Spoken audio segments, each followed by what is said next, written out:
everyone to Too Good to Be True. Thank you for taking the time to listen. We'd like to dedicate today's show to Art Bell, who passed away a few days ago. Our deepest sympathies are with Art's loved ones. The subject of today's show is alien abductions, starting with Barney and Betty Hill. Also included are the stories of Travis Walton and Betty Andreasen. Before we start getting into details, let's just briefly talk about psychic insight and how we apply it. Before I do that, today there is some content that may not be appropriate for younger people unless accompanied by an adult. As usual, we choose a subject and research the background, and based on that research, we determine what we think needs to be explained by creating a series of questions. Then Justina provides psychic insight to answer those questions. The psychic insight is narrated towards the end of the show. Accepting the psychic insight is a question of individual belief. Now let's go through the disclaimers. Here are the disclaimers. Neither of us claim to have any expertise in any subjects that we discuss. We relate information we find through research in the psychic insight. We are always delighted to hear from the listeners. The show only lasts an hour. We don't have the time to present exhaustive research on any topic. This means that there will be information that we miss. We want to provide a basis for the psychic insight. We don't care if the theory turns out too good to be true, as the show name suggests. We're only interested in finding out more of the truth about topics. Spirit can only relate insight that is appropriate for our time in history. Free will cannot be affected. Only comments that are appropriate for our time can be given through the psychic insight. Much of the subject matter in shows may have already been covered many times in other media. We want to look into subjects in a new, different way and be thought-provoking. We are not so good with pronouncing names, we apologize. And neither of us have any particular knowledge of extraterrestrials or alleged human abductions by extraterrestrials. If we have misstated anything, we apologize. Today we're going to discuss alien abductions, starting with Barney and Betty Hill. This is totally your idea. Why choose the subject? Because if any of the stories are true, we will have to think more deeply about the world we live in. How widespread is the belief in extraterrestrials visiting planet Earth and perhaps abducting humans? According to a 2012 National Geographic poll, 77% of Americans believe that extraterrestrials have visited Earth. A 2014 survey for a British talk show found that 4% of respondents believe they have been abducted by extraterrestrials. You have to be careful with polls. The answer often depends how the question is phrased. Also, if you're going to be involved in a survey, you are perhaps more likely to respond if something in the survey is in your experience. That's correct, but those percentages represent millions of people, so a lot of people believe in abductions by extraterrestrials. Before we get into the stories of abductees, I think we have to look at alternative explanations. Do some people think they've been abducted when they really haven't been? Researchers at Harvard University, led by Professor Richard McNally, studied the psychology of alien abductees for 10 years. The result of that research was that there are 5 main characteristics of people claiming to be abductees. These are as follows: regularly experiencing sleep paralysis and hallucinations when awakening, tendency to recall false memories, high levels of absorption, New Age beliefs, and a familiarity with the cultural narrative of alien abduction. What does high levels of absorption mean? That mostly means susceptibility to hypnosis and suggestion under hypnosis. Many alien abductees relay their experiences under hypnosis.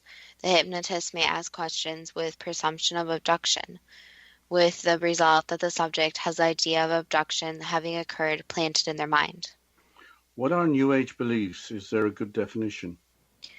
I think we can just say that people that are more spiritual, possibly believing in alternative medicine and healing, as well as astrology and fortune-telling, could be described as New Age. So if you take all the 5 characteristics together, a reasonable assumption is that people that claim to be abductees had some prior belief that it could be possible and were familiar with the subject. Let's talk about Barney and Betty Hill. Hypnosis played a big part in their story. There are books written about the incident, including Captured, authored by Kathleen Marden and well-known ufologist Stanton Friedman. Kathleen Marden is the late Betty Hill's niece and the book's major author. Here's a quote from a review of the book in the Skeptical Inquirer magazine from 2007. Quote, the story of the alleged UFO abduction of Betty and Barney Hill in New Hampshire in 1961 is well known to the public. It was an alleged close encounter followed by amnesia, missing time, and frightening dreams. Later, the missing memories were recovered by a psychiatrist using hypnosis.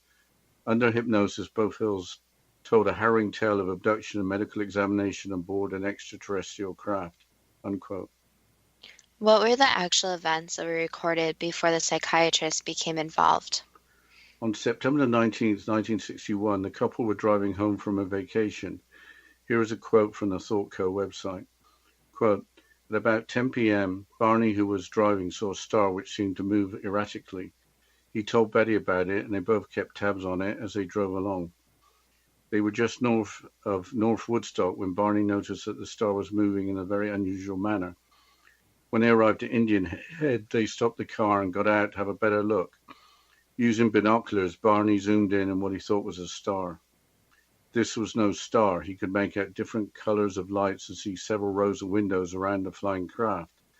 The object moved closer, and now Barney could actually see people inside the ship.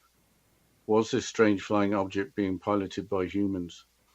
The next thing the Hills recalled was being frightened by the unusual flying object and the occupants inside of it. Barney scurried back to the car where Betty was waiting. They jumped into the car and raced down the highway, looking for the object. They found that it was now gone.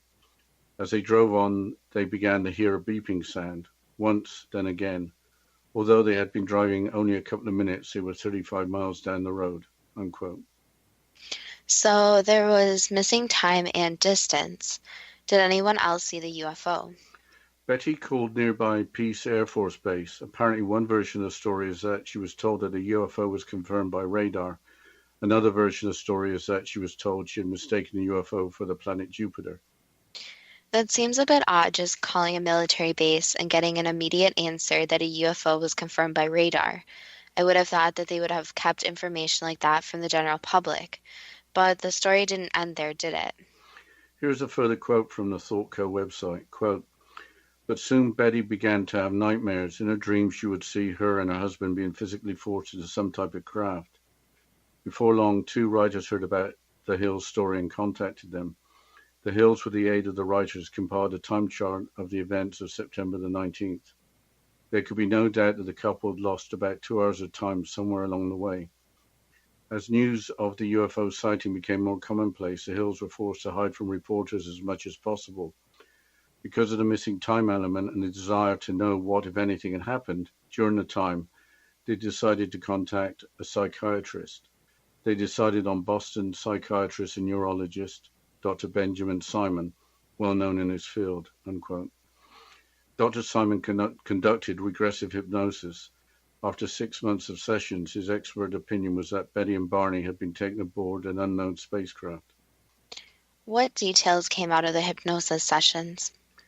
Here's yet another quote from the Thought Co. website. Quote, some of the memories that were uncovered from the Hills included that their automobile had stalled on the road.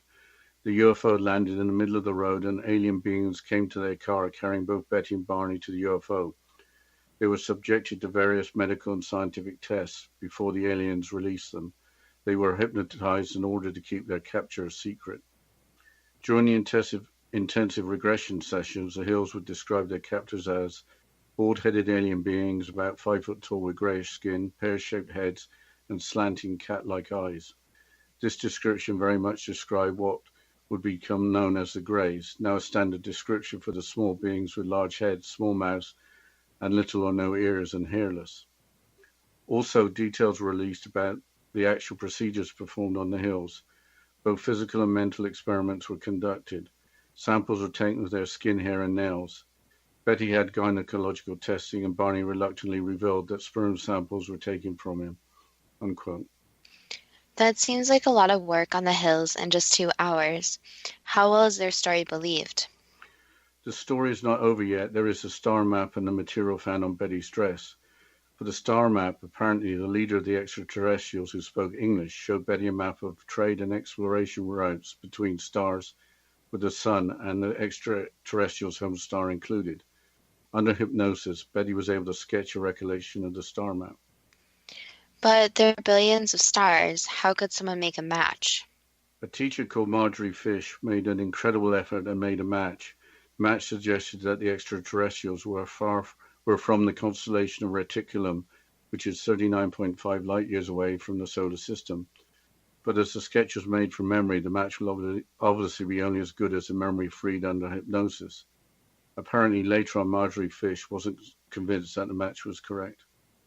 What about the material found in Betty's dress? Betty found pink powder on her dress that had been torn in several places.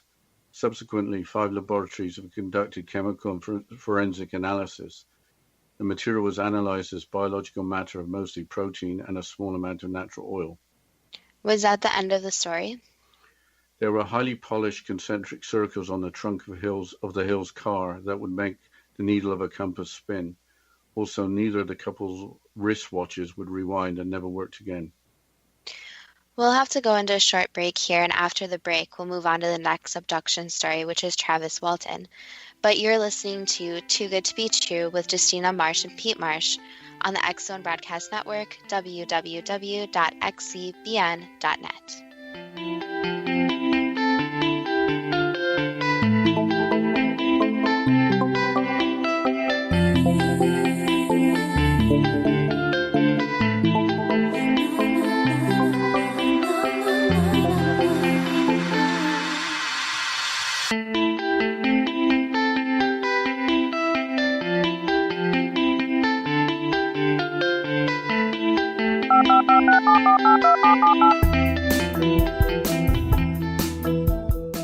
Did you know that when you're on the road with limited data or Wi-Fi, you can still listen to the X-Zone Radio Show with Rob McConnell, The Science of Magic with Gwilda Wiyaka, X-1, Dimension X, Space Patrol, and every minute of the X-Zone Broadcast Network by calling 213-401-0080, courtesy of Audio Now.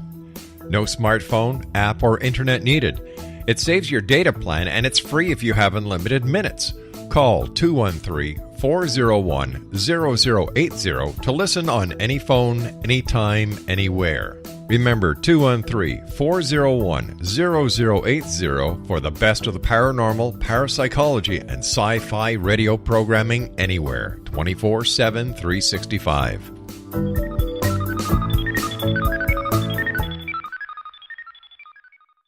You have heard of the X Zone? Now watch it on Simul TV. Plus 500 video games, live TV channels, free video on demand, worldwide, and more. Does this sound like tomorrow's television? Well, it is, but you can have it today, right now. It is Simul TV. Simul TV offers what the others only wish they could provide. 15 exclusive channels like X-Zone, Sci-Fi, and Horror. We are worldwide. No other provider offers that. 500 built-in video games. No need to have an extra expensive system. We have them included. Free video on demand. Live streaming events from around the world. Interactive online network, and much more. Tomorrow's TV today. Simul TV. Sound too good to be true? Well, it's not. You can have Simul TV today. Sign up at simultv.com. Do it today.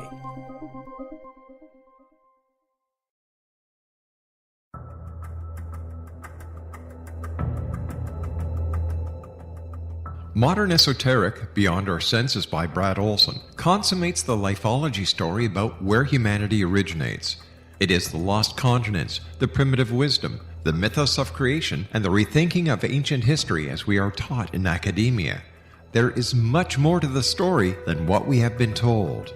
As this is the first book in the Esoteric series, Modern Esoteric starts at the beginning of time and accelerates up to this modern age.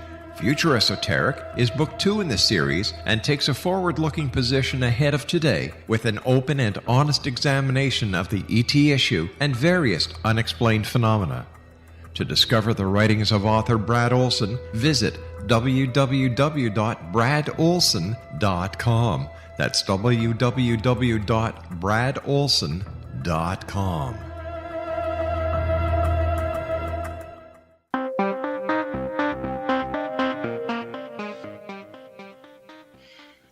Welcome back to Too Good to Be True. And before the break, we were talking about the Hills story about their alien abduction or so-called alien abduction. But let's move on to the next abduction story, which is Travis Walton. I haven't heard that story. A movie was made called Fire in the Sky in 1993 based on the book The Walton Experience, published in 1978. Walton had his own website dedicated to his experience. He also authored the 1997 book Fire in the Sky, which was an updated version of his earlier book. What was the experience? This is a brief account from Wikipedia, and I quote, "According to Walton, on November 5, 1975, he was working with a lumbering crew in the Paqui-Sangres National Forest near Snowflake, Arizona. While riding in a truck with 6 of his coworkers, they encountered a saucer-shaped object hovering over the ground approximately 110 feet away, making a high-pitched buzz. Walton claims that after he left the truck and approached the object, a beam of light suddenly appeared from the craft and knocked him unconscious. The other 6 men were frightened and supposedly drove away. Walton claimed that he awoke in a hospital-like room being observed by 3 short, bald creatures. He claimed that he fought with them until a human wearing a helmet led Walton to another room, where he blacked out as 3 other humans put a clear plastic mask over his face. Walton has claimed he remembers nothing else until he found himself walking along a highway with a flying saucer departing above him." What happened after Walton reappeared? Here's another quote from the Wikipedia article. "In the days following Walton's UFO claim, the National Enquirer awarded Walton and his coworkers a $5,000 prize for the best UFO case of the year, after they allegedly passed polygraph tests administered by the Enquirer and the Aerial Phenomenon Research Organization, APRO. Walton, his older brother, and his mother were described by the Navajo County, Arizona Sheriff as longtime students of UFOs. Some ufologists believe Walton was abducted by aliens. Ufologist Jim Ledwith said, "For 5 days, the authorities thought he had been murdered by his co-workers, and then he was returned. All of the co-workers who were there, who saw the spacecraft, they all took polygraph tests, and they all passed except for one, and that one was inconclusive." End quote.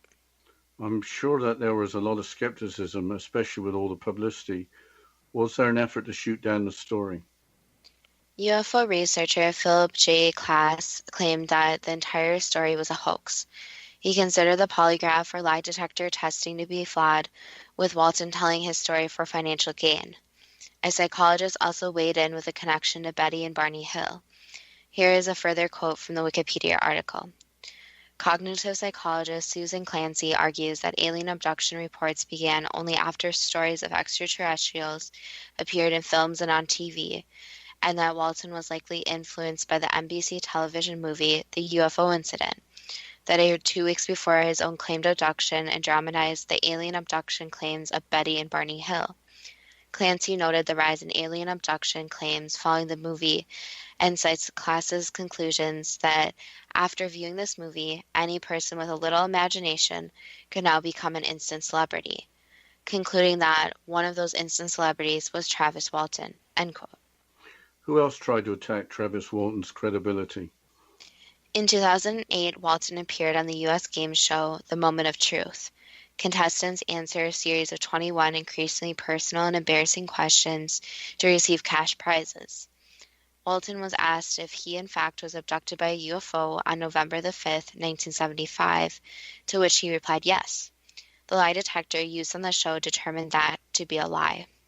That's interesting but confusing, because after the incident, Walton's co-workers who claimed that they had seen the spacecraft had not failed police lie detector tests. Did Walton undergo any hypnosis after the event?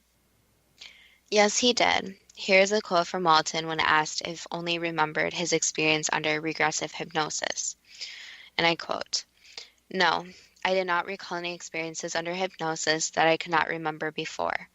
The hypnosis did help me verbalize my experience in greater detail without being overwhelmed by anxiety, but did not help me regain any lost memories." End quote.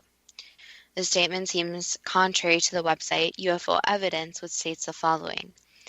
Walton's actual memories of his experience include a frightening but brief and unviolent confrontation with large-eyed alien beings with pupils as opposed to the standard abductee greys, followed by an encounter with silent and seemingly bemused humans of exotic appearance who escorted and tranquilized him. Are these memories, some assisted with hypnotic regression, an accurate and literal reflection of reality? Like the UFO problem itself, the ultimate explanation of the Walton disappearance remains a protracted mystery, end quote. But I have no idea what is meant by the greys. The greys or grey aliens are supposed extraterrestrial beings whose existence is discussed in paranormal and ufological circles. They have a unique skin color, hence their name. In the United States, 43% of extraterrestrial sightings describe grey aliens. With that, I think we should move on to the third story, that of Betty Andreasson from 1965. Why do you think that this particular story is so interesting? Because the story took so long to come out. Again, hypnosis was used to reveal details. Here's an account of the incident from the Bibliothèque Appleyard website. Quote, on the evening of January the 25th, 1967, Betty Andreasson was in her kitchen at South Ashburnham, Massachusetts. Her 7 children, mother and father, were in the living room. At about 6:35 p.m., the house light suddenly blinked out for a moment. Then a pulsating reddish-orange light shined in the kitchen window. Betty calmed the frightened children while her father rushed to look out the kitchen window. He saw a group of strange-looking small creatures approaching with a hopping motion. 5 small humanoid creatures entered the house, passing right through the wooden door. Betty's family was immediately placed under suspended animation. One creature went over to her father. The leader of the other 4 established telepathic communication with Betty. The leader was about 5 feet tall. The others were about 4 feet tall. All had large pear-shaped heads, wide cat-like wraparound eyes, and diminutive ears and noses. Their mouths were immobile slits and reminded Betty of scar lines. Each wore a coverall blue uniform adorned with a Sam Brown type belt. An insignia of a bird was affixed to their sleeves. Their hands had 3 digits. They wore boot-like attire on their feet. They floated rather than walked. Unquote. Sam Brown belts are belts with shoulder straps. This all sounds like a scene from a bad movie, but what happened next? I will continue quoting from the same article. Quote, Betty's initial fright was immediately calmed by an overpowering sense of friendship. When she displayed concern for her family's welfare, the creatures temporarily released her 11-year-old daughter, Becky, from this strange state of unawareness to assure Betty that she was all right.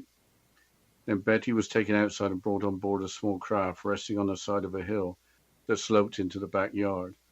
The machine was about 20 feet in diameter. It looked like 2 saucers, one inverted upon the other with a small superstructure on top. The small craft accelerated and apparently merged with a larger parent craft, in which Betty was subjected to the effects of strange equipment and a physical examination. Then she was taken to an alien place and given a bizarre object lesson that caused her to undergo a painful yet ecstatic religious-like experience. Later that night at 10:40 p.m., Betty was returned home by 2 of her alien captors. At home, she found her family still in a state of suspended animation. One being had stayed behind and watched over them during her absence. Then the beings put the family, still under some type of mind control, to bed, and the aliens left. Several times the aliens had told Betty that certain things had been locked in her mind. She was instructed to forget them and her UFO experience until the appointed time. She consciously remembered only a fraction of the strange encounter, the power failure, the colored light flashing through the window, and the aliens entering the house. Unquote. What happened afterwards? Nothing much at all, because the incident didn't get reported by Betty until 8 years later in 1975, when Betty contacted Dr. J. Allen Hynek, the founder of the Center for UFO Studies, which is CUFOS. This followed the publication of an article in a local paper asking the public for accounts of UFO experiences. Why didn't Betty report the incident earlier? If only a fraction of it is true, it still is pretty incredible. Recall that she consciously only remembered the blinking light, the colored light flashing through the window, and the extraterrestrials entering the house. Betty apparently didn't think in terms of extraterrestrials and thought more in terms of her religious beliefs that the creatures were angelic in nature. She wasn't aware of the subject of UFOs. She didn't think of the experience in terms of extraterrestrials for a long time after the incident had occurred. What happened after Dr. Hynek was contacted? Betty's information with its few details was forgotten about until 1977, when an investigation was conducted for Hynek Center for UFO Studies.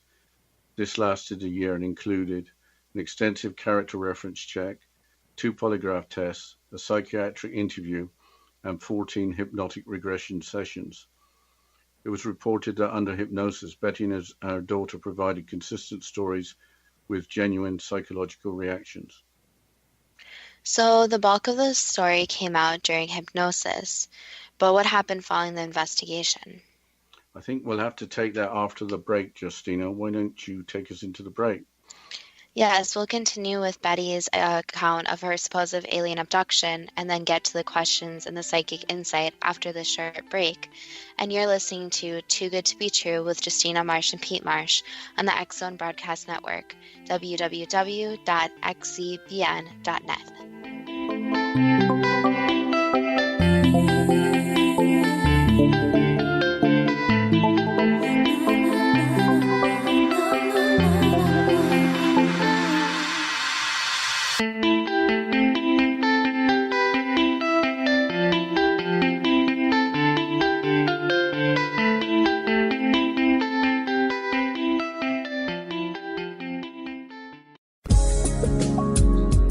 From our broadcast studios in Hamilton, Ontario, Canada, to the world and beyond, you're watching the X-Zone Broadcast Network, www.xzbn.net.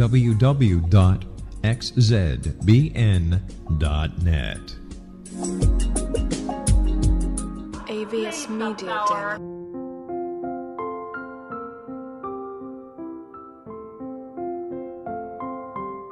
I am Dr. Carl O'Helvey, founder, president of a new cancer foundation focusing on evidence-based physical, mental, and spiritual interventions, including natural cancer cures, prayer, meditation, affirmations, nutrition, and other related holistic cancer prevention and cure modalities.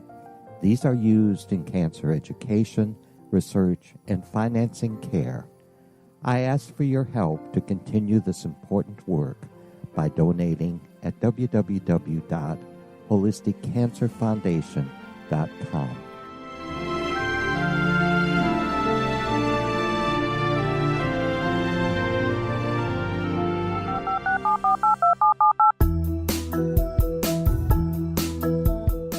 Did you know that when you're on the road with limited data or Wi-Fi, you can still listen to the X-Zone Radio Show with Rob McConnell, The Science of Magic with Gwilda Wiyaka, X-1, Dimension X, Space Patrol, and every minute of the X-Zone Broadcast Network by calling 213-401-0080, courtesy of Audio Now. No smartphone, app, or internet needed. It saves your data plan and it's free if you have unlimited minutes.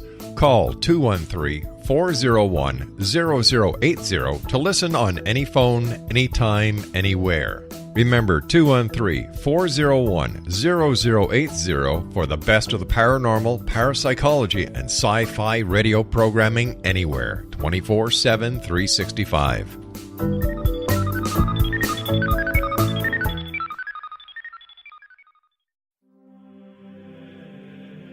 Rob McConnell here, presenting an overview for Nicholas Paul Jennings, author of a fascinating book, Amen. It presents facts revealed by Egyptologists, facts that enable us to understand why Amen is the beginning of creation of God. It provides recommendations for religious leaders of the major religions to unify their beliefs and teach the Word of God. Love one another. Amen informs people how mankind conceived God. It was the Egyptians that developed the concepts of a soul, a hereafter, and Son of God, and finally, after the worship of many gods, they conceived the belief in one universal God, the maker of all there is. For more information, visit www.futureofgodamen.com. That's www.futureofgodamen.com.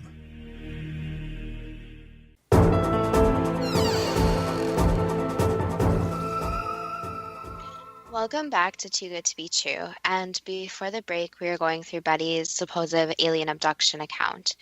And we were just discussing what happened following the investigation. So, Dad, if you could continue on this. Yes, the investigation team, including a solar physicist, an electronics engineer, an aerospace engineer, a telecommunications specialist, and a UFO investigator, concluded in a 528-page report that the witnesses truly believe what they said did happen, while not doubting their sanity or reliability as witnesses. Was that the end of the story? No, Betty and her second husband, Bob, who also believes he has been an abductee, wrote a book published in 2017 entitled A Lifting of the Veil. The authors claim after their story came to light that they were harassed by the military and government for years. Harassment really doesn't make any sense. Transcripts from sessions of hypnosis hardly constitute evidence. Without physical evidence, there doesn't seem to be much reason to discourage them from telling their story. Since the incident, Betty's father has since passed away, her ex-husband has disappeared, and the two sons from her first marriage have died in an automobile accident. The remaining family members who were there at the time are vague regarding details. Regarding physical evidence, I've heard about extraterrestrial objects having been implanted into people during abductions. Was there any discussion about that? Betty Andreasen revealed that on board the extraterrestrial craft, an object was removed from her body that had been implanted during an earlier encounter. Betty has recollections of extraterrestrial encounters since 1944. Have there been any cases where extraterrestrial implants have been located to provide physical evidence? When looking into this while recording episodes of the television series The X-Files, I came across two names that kept cropping up. Those are Dr. Roger Leir and Steve Colburn. Here's part of a bio for Dr. Leir from the website International UFO Congress. Quote, Dr. Roger Leir is a podiatric surgeon and is considered one of the world's most important leaders in physical evidence research involving the field of ufology. He and his surgical team have performed 16 surgeries on alleged alien abductees. This resulted in the removal of 17 separate and distinct objects suspected of being alien implants, unquote. Here's the bio for Steve Colburn from the same website. Quote, Steve Colburn is a chemist and materials scientist with over 20 years' experience. He is currently working in the field of nanotechnology, specializing in carbon nanotubes. After meeting Dr. Roger Leir in 2008, he became chief scientist for Dr. Leir's ANS research organization and analyzed several objects that Dr. Leir had removed from his patients. Kohlberg's analyses revealed that these objects were sophisticated nanotechnological devices with complex structures made by a high-technology civilization and which contain extraterrestrial material, unquote. Nanotechnology is the manipulation of matter on an atomic, molecular, or multi-molecular scale. Nano comes from the unit of length, nanometer, which is 10 to the minus 9 meters, which is on the scale of the size of atoms. For example, a silicon atom has a diameter of about 0.2 of a nanometer. So devices that have been taken from live human bodies are believed to be extraterrestrial in origin because the technology is beyond current technology. Why hasn't that been in the news? I couldn't find any articles from the mainstream news outlets. There is a documentary movie from 2017 called Patient 17, which features Dr. Leir and Steve Colburn. Here's a storyline from the Internet Movie Database website. Quote, meet a surgeon who claims to remove highly advanced implants, nanotechnology, microchips, embedded by aliens, non-humans monitoring our Earth. Discover the world of abductions, scalar wave transmissions, and a program to study or manipulate the human race. Armed with a patient, a scalpel, black lights, and a stud finder, we seek to verify the authenticity of this alleged off-world implant technology, unquote. The rating on the website, the IMDb website, is 3.5, which is about as low as the ratings get. Reviews suggest that the main issue with the movie is the evidence, which apparently is either hard to understand or is just not there.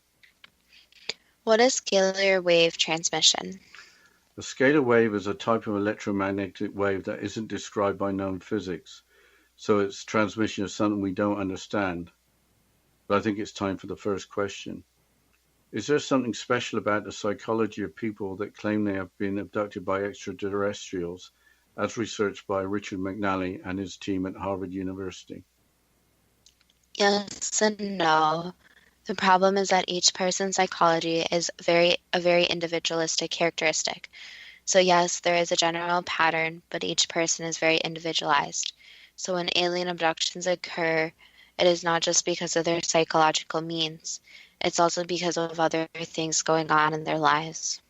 Is it a reasonable assumption that people that claim to be abductees had some prior belief that it could be possible and were familiar with the subject? No, there's many different people who really do not believe until their supposed abduction occurred. What was the strange flying object that Barney and Betty Hill saw with the different colored lights and the rows of windows? A UFO.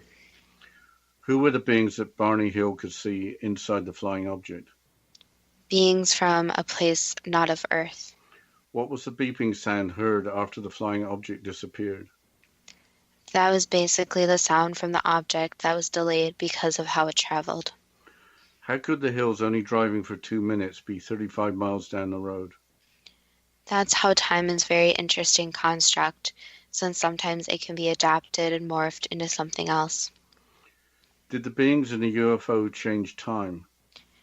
They stopped time in the vicinity around them, yes. Did the local Air Force base pick up a UFO on radar? Yes. Did the Hills mistake the UFO for the planet Jupiter? No. Did Betty Hill have nightmares reliving her and her husband being physically forced into some type of craft? Yes. How did the Hills lose 2 hours of time after seeing the flying object? Again, time can be manipulated in different ways. After 6 months of sessions, was Dr. Benjamin Simon correct in his opinion that Betty and Barney had been taken on board an unknown spacecraft? Yes.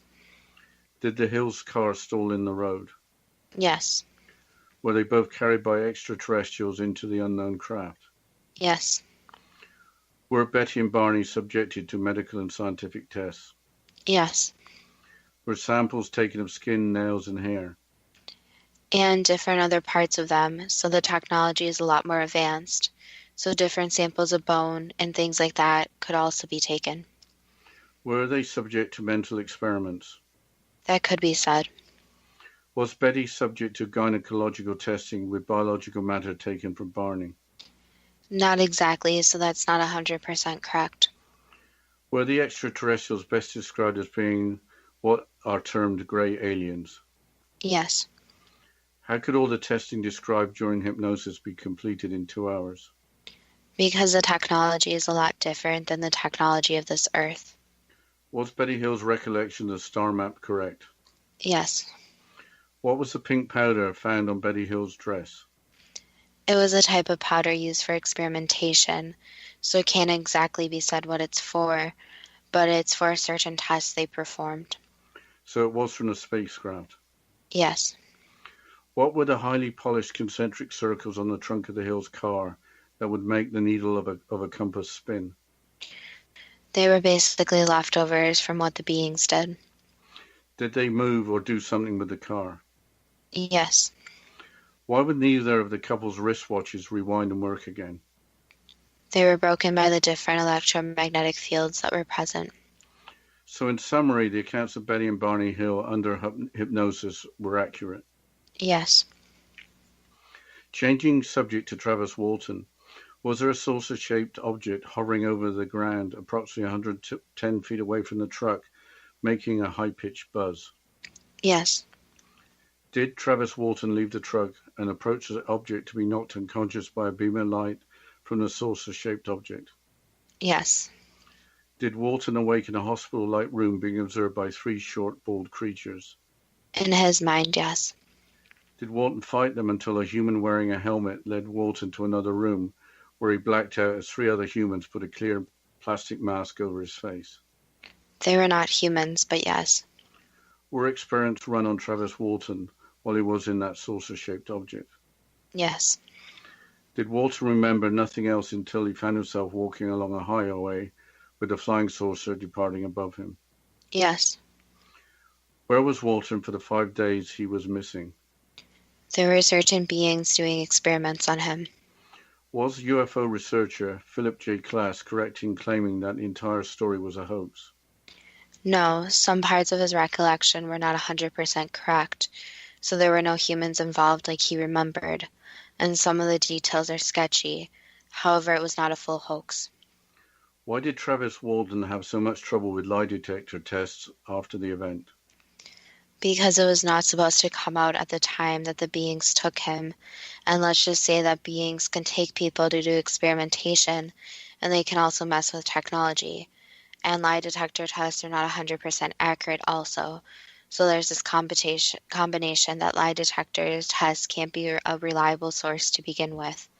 Was Walton influenced by the story of Ernie and Betty Hill being at the time recently broadcast on television? Not exactly, more that he was influenced to come forward, but not to basically make up his story like some people said.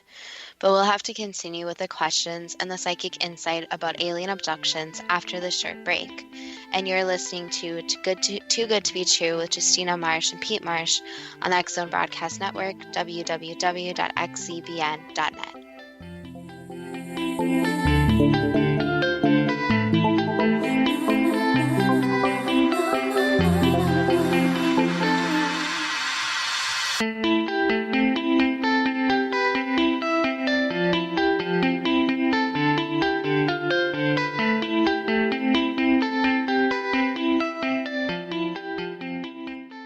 You have heard of the X Zone? Now watch it on SimulTV, plus 500 video games, live TV channels, free video on demand, worldwide, and more. Does this sound like tomorrow's television? Well, it is, but you can have it today, right now. It is SimulTV. SimulTV offers what the others only wish they could provide. 15 exclusive channels like X Zone, sci-fi, and horror. We are worldwide. No other provider offers that. 500 built-in video games. No need to have an extra expensive system. We have them included. Free video on demand. Live streaming events from around the world. Interactive online network, and much more. Tomorrow's TV today. SimulTV. Sound too good to be true? Well, it's not. You can have SimulTV today. Sign up at simultv.com. Do it today. The new nonfiction book, Razor of Madness, is similar to cult movies like Clockwork Orange, Dragon's Tattoo, or The Other Side of Hell. Wayne Morin Jr. and Thomas Lee Howell expose widespread and systematic deficiencies in this thought-provoking tell-all novel. Mind control rages among scholars in law schools. Human rights are ignored while thought reform and mental manipulation are accepted practices used as behavior modification. Dr. Louis Jolyon West comes to mind. Media and public scrutiny shows that United States mental hospitals are in fact destructive murder industries. Razor of Madness expose novel details this epidemic through an in-depth professional and personal investigation. For decades, there has been a revolving door policy that still releases killers and pedophiles back into society. The maestro of mind control continues to haunt America to this very day. Razor of Madness is available in paperback or as a downloadable ebook at Amazon.com. I'm William S. Peckham. If you enjoy a good mystery with a touch of the paranormal, then you'll love my novel, From Out of the Woodwork. It's the story of a young Toronto contractor, Sean Kennedy, who buys derelict homes, guts them, and turns them into multifamily dwellings. Slums just waiting to happen. When Sean buys 29 Livery Lane, the house fights back. Former owners unexpectedly come out of the woodwork as he starts the destruction. The apparitions come to him when he touches old books, reads hidden letters, rummages through old boxes. finds a locket or reads a discovered manuscript of a murder mystery. From Out of the Woodwork will take you from 1899 to the horror of the World Trade Center, September 11, 2001. Check out From Out of the Woodwork on my website, www.williamspeckham.com.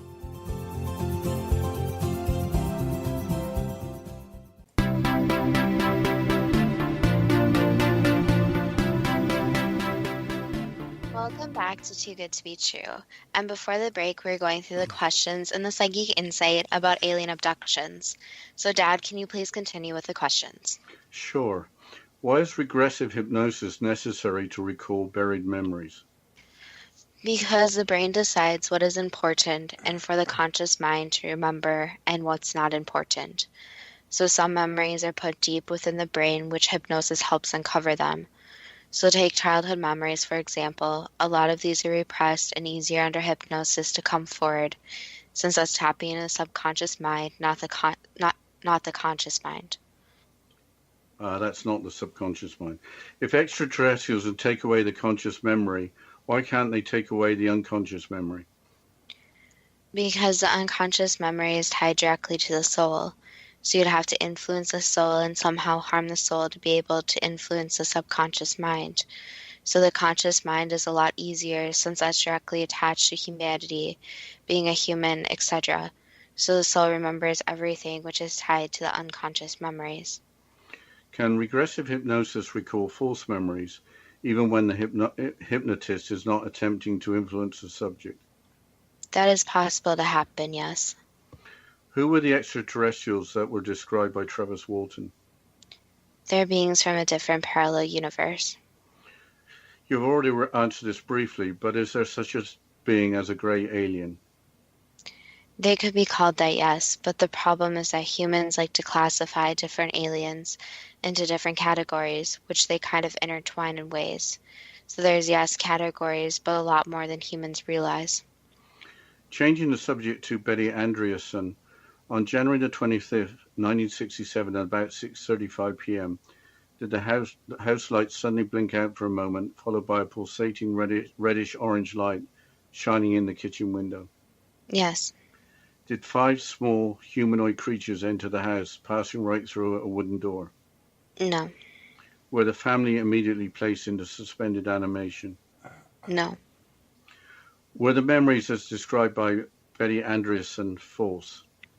So there were the original incidents of flashing of lights and seeing the light shining in, and her family was, you could say, experimented on, but the memories are replaced and were not correct.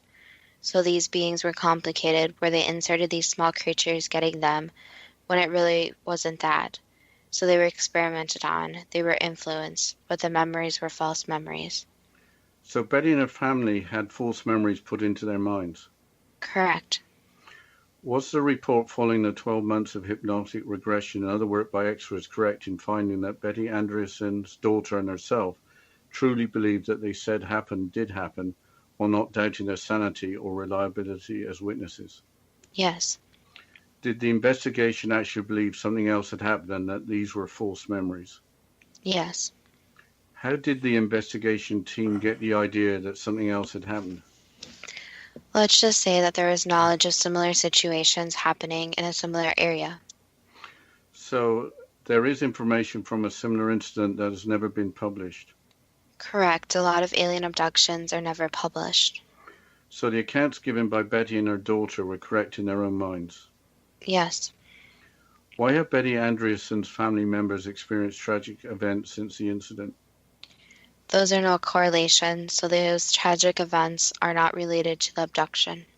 Did Betty Andreasson's second husband also experience an abduction? Yes. It was mentioned earlier that subconscious memories as soul memories could not be wiped out. So how could Betty and her family not retrieve the real memories during hypnosis? Because of how the hypnosis was performed. So it's difficult since hypnosis actually taps into subconscious memories, and sometimes it does not completely tap in. So the only real way that hypnosis would work 100% of the time is that if the soul could speak itself. So it's difficult with the brain since there are so many levels to it, and getting to the right level of hypnosis is a difficult process. and especially when false memories are planted. Usually that's more difficult because the subconscious or the conscious mind remembers it. So there is more of this layer into tapping into the subconscious. So for example, in some cases, people have false memories of their parents and they really believe these. So then hypnosis would be more difficult to get to the real memories, since now there is this layer of the conscious mind, the false memories, and then getting into the subconscious. Was Betty Andreasson subject to examination by strange equipment and to a physical examination? Yes. What is the purpose of these examinations reported for all of these abductions? To get human DNA and to study humans just like we study animals. What is the purpose of that study? It depends on which beings perform it, so it could be for observation, could be for much more darker reasons, such as different breeding, and darker reasons such as figure out human weaknesses and preying on those. Why are certain people singled out for abduction while others are not? It really depends on what beings are involved or extraterrestrials are involved, but for the most part it's usually in the more remote areas since it's easier to do than in a city. And also the participants are usually chosen because of some different characteristic they have. So it might be their family line, for example, that relatives are taken and they want someone related to their relatives to study, or because they possess some quality that beings are looking for, such as a physical trait or psychological trait. Have these abductions been going on for thousands of years? Yes, but in ancient times, aliens were a lot more open about their presence. So in a lot of cases, the aliens would ask for different DNA samples, different studying of humans, and humans would be allowed to study them also. So there is more of a two-way communication. Why are humans of such great interest to extraterrestrials? Because humans are unique in a lot of ways, and for the most part, other aliens, beings, know of each other's existence, while humans are obviously not very aware of aliens' existence these days. What should a person do if they believe they have been abducted by extraterrestrials, especially with all the skepticism? It would be smart to share their story in their own way, which is very difficult since there will be negative feedback. But sharing their story is important since there will be a trend of which beings are visiting more than others. And a problem too is that once someone's abducted, there's a chance they may be abducted again. So it's important to make sure that someone's aware of it, since once they share their story, it's less likely they'll be abducted again. Are people sharing their stories without it being public knowledge? Yes. On board the extraterrestrial craft was an object removed from Betty Andreasson's body that had been implanted during an earlier encounter. Yes.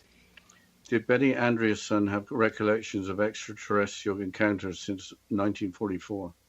Different ones, yes. So, is there something special about Betty Andreasson that the extraterrestrials were interested in? Correct. Have something like 17 objects been removed from something like 16 subjects' bodies that have extraterrestrial origins? Yes. Are there similar surgeries that have involved removal of objects that have been hidden from the public? Yes. Can the objects removed from the subjects be described as being nanotechnology? In a way, yes, but it's still alien technology. So nanotechnology is more of a human construct, obviously. But in comparison, you can think of it as, yes, something very, very small and something very advanced. Is an issue that mankind's current state of nanotechnology is too primitive to recognize the nanotechnology of objects of apparent extraterrestrial origin removed from subjects' bodies? Yes, and on Earth there are different materials than other places, so the materials vary.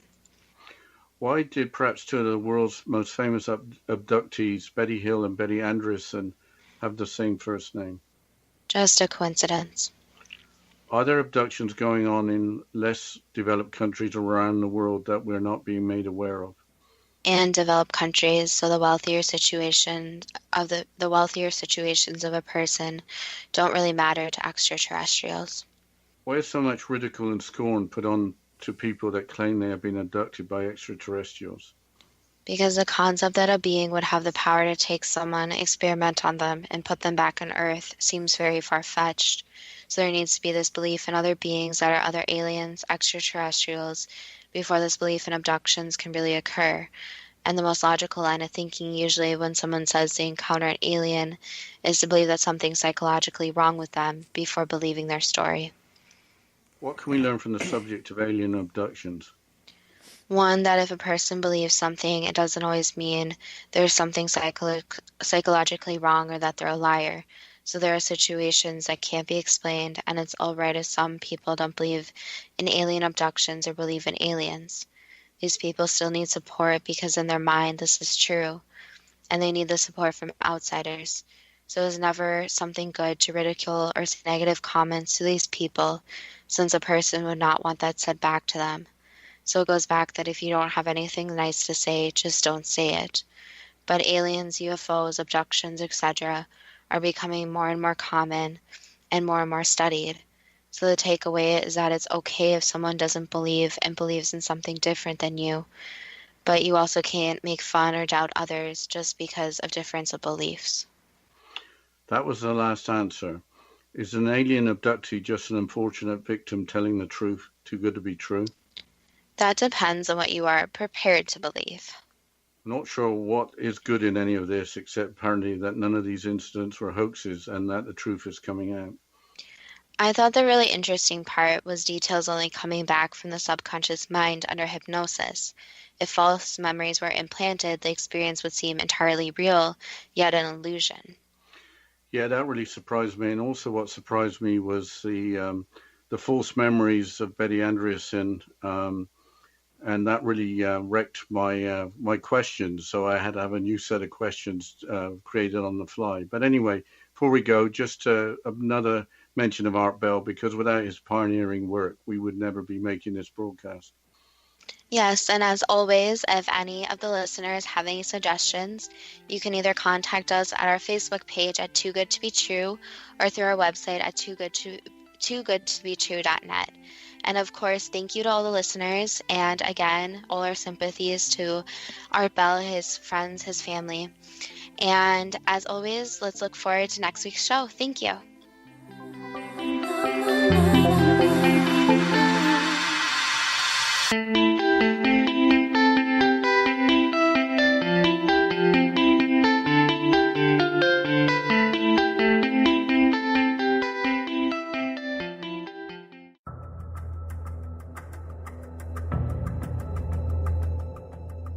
Modern Esoteric, Beyond Our Senses by Brad Olson, consummates the lifeology story about where humanity originates. It is the lost continents, the primitive wisdom, the mythos of creation, and the rethinking of ancient history as we are taught in academia. There is much more to the story than what we have been told.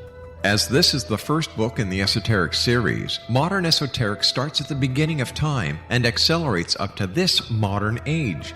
Future Esoteric is book 2 in the series and takes a forward-looking position ahead of today with an open and honest examination of the ET issue and various unexplained phenomena.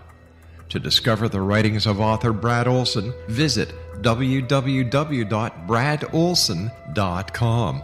That's www.bradolson.com.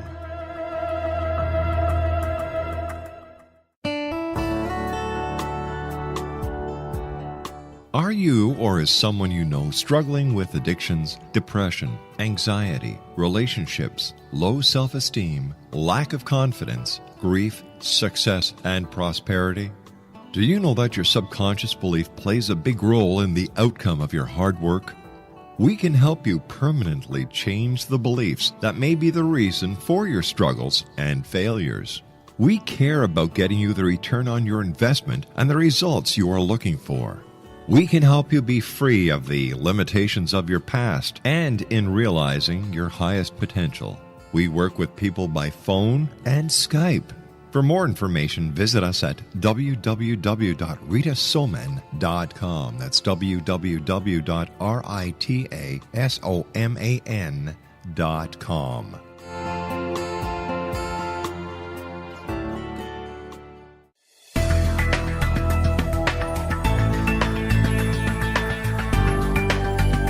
Do you think you have energy problems in your home? Do you feel better when you're away than when you're home? Joey Korn is a global leader in the world of dowsing who specializes in personal energy clearing and space clearing. He can help you create an ideal energy environment in your home no matter where you live in the world. Learn about his remote spiritual house cleaning services and much more at www.dowsers.com. You can get Joey's book, Dowsing, A Path to Enlightenment, as well as other dowsing books and tools, Kabbalah books, and Walter Russell books. Joey's work is really amazing. Go to dowsers.com right now. That's DOWSERS.com, or call 1-877-DOWSING. That's 1-877-369-7464.